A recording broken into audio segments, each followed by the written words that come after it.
గత 20 రోజుల నుంచి ధనుర్మాసోత్సవాన్ని పురస్కరించుకొని గోదారంగనాయక స్వామి వారి అనుగ్రహంతో గోదాదేవి రచించినటువంటి ఆశ్రమాలను విన్నపం చేసుకోవటం జరుగుతుంది.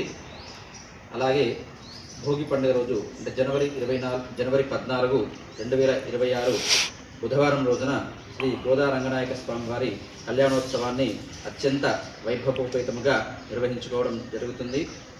అలాగే ఈ గోదాదేవి 30 రోజులుగా వ్రతాన్ని చేస్తూ అందరి చేత చేయిస్తూ ఆ స్వామిని పొందాలనే ఉద్దేశంతో ఆ అమ్మవారు ఈ అందరి చేత ఈ వ్రతాన్ని చేయిస్తున్నది.